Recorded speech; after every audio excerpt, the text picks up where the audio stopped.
Hello বন্ধুরা, সবাই কেমন আছো? তো তোমাদের মাঝে চলে এলাম অনেকদিন পর একটা ভিডিও নিয়ে। তো প্রচন্ড গরম পড়ে গেছে। তো এই মাত্র কাজের থেকে বাড়ি এলাম। তো এখন প্রচন্ড গরম, এই গরমের মধ্যে তো স্নান করলাম, ফ্রেশ হলাম। ফ্রেশ হয়ে তো এখন বেলের শরবত বানানো হবে। তো সেই বেলের শরবতটা বানাবো, তোমাদের সামনে একটু সেই মুহূর্তটা শেয়ার করব। তো চলো।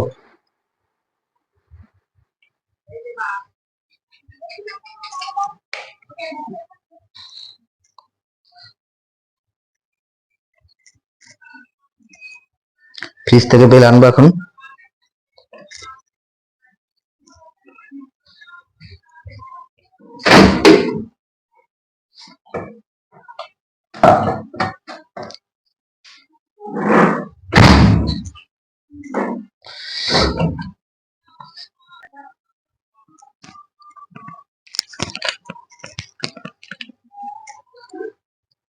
ফ্রিজ থেকে বেল নিয়ে এলাম, এই যে বেলটা নিয়ে এলাম। আর একটা জিনিস নিয়ে এসেছি, সেটা হচ্ছে প্রচন্ড মুখ জ্বালা করছে আর মুখে র্যাশ উঠছে, চোখের কোনো নয়। তার জন্য ফ্রিজ থেকে কিছু বরফ নিয়ে এলাম। তো এই বরফটা মুখে ঘষবো।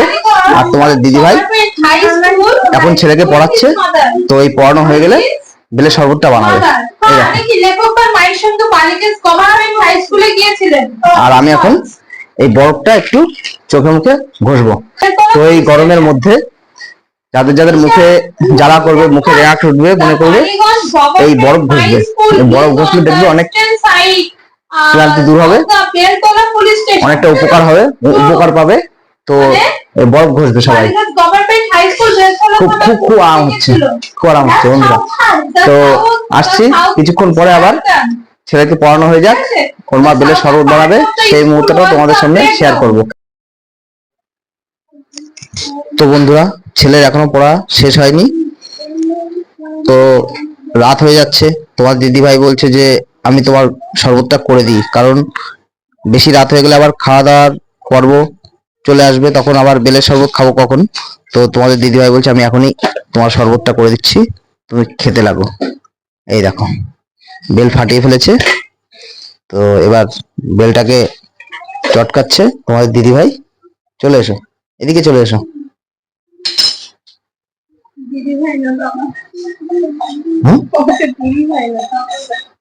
দাদা বলে তোমাকে?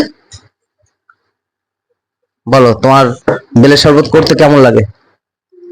হ্যাঁ, কেমন লাগে? হ্যাঁ,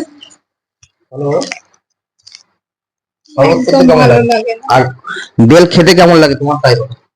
হ্যাঁ, কি ভালো না? বেল খেতে ভালো লাগে না? তোমাদের দিদি ভাই বেল খায় না, কিচ্ছু খায় না, মানে ভালো ভালো খাবার কিচ্ছু খায় না এখন। কোনো খাবার, যেমন প্রাকৃতিক যেসব খাবার ভালো, শরীরের পক্ষে খুবই উপকার, সেই ধরনের খাবার তোমাদের দিদিভাই খেতে চায় না। তো আমাকে বললো যে বাজার থেকে একটু খাবার কিনে আনো। তো পকোড়া এনেছি, ঝাল ঝাল পকোড়া, সেটাই খাবে। এই যে দেখাও, কই দেখি, দেখাও দেখি, দেখি এদিকে সোজা হয়ে দেখাও। বাহ, খুব সুন্দর লিখেছো। কোথাও কাটাকুটি, ও এক জায়গায় কাটাকুটি করেছো। তো যাই হোক, ভালোই হয়েছে। হাতের লেখা আরো ভালো করতে হবে। নাও তোলো। পড়াশোনা হয়ে গেল কমপ্লিট? হ্যাঁ, আজকের মতন কি পড়া কমপ্লিট? হ্যাঁ, আবার কালকে। ঠিক আছে, বই তুলে ফেলো। আর এই যে শরবত আমরা দুজন খাবো। আর হচ্ছে তোমার দিদি ভাইয়ের জন্য বাজার থেকে খাবার এনেছি, তোমার দিদি ভাইয়ের জন্য বাজার থেকে খাবার এনেছি, সেটাই দেখো। ও ওটা, হ্যাঁ ওইটা কিন্তু আমি একাই খাবো। ও আচ্ছা, ওইটা একাই খাবে। এই যে ঝাল ঝাল পকোড়া,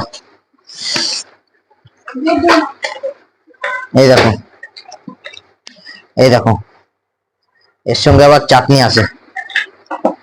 হ্যাঁ, এই যে পকোড়া, নাও খাও। দেখেছো, খেয়ে নিয়েছে, খেয়ে নিয়েছে, একটা পকোড়া খেয়ে নিল। বাবু তুমি খাবে তো? হ্যাঁ, ও তাড়াতাড়ি করে বই গোটাচ্ছে, ও পকোড়া খাবে। মা যদি সব খেয়ে নেয়, হ্যাঁ, আর আমি খাবো এই যে। তারপরে কি, পকোড়ার সঙ্গে আবার গ্যাসের ট্যাবলেটও আছে, এই দেখো বন্ধুরা। পকোড়া খেয়ে গ্যাস হবে সেটাও জানে, যার জন্য গ্যাসের ট্যাবলেট আনতে বলেছে।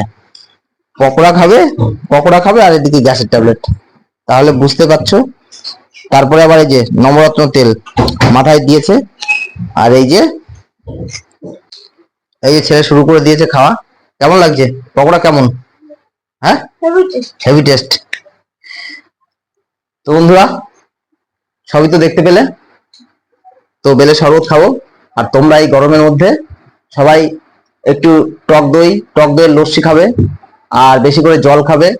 আর বেল খেলে তো খুবই উপকার, বেল শরীরের পক্ষে সত্যি খুবই উপকার, বেল খাবে। আর এই ধরনের খাবার কিন্তু খুবই কম খাবে। হ্যাঁ, এই ধরনের খাবার খুবই কম খাবে। তো সবাই গরমের মধ্যে প্রচন্ড গরম পড়ে গেছে, সবাই একটু সাবধানে থাকবে, সুস্থ থাকবে, এই কামনা রইলো। আবার পরবর্তী ভিডিওতে আমন্ত্রণ রইলো। সবাইকে টাটা, বাই বাই।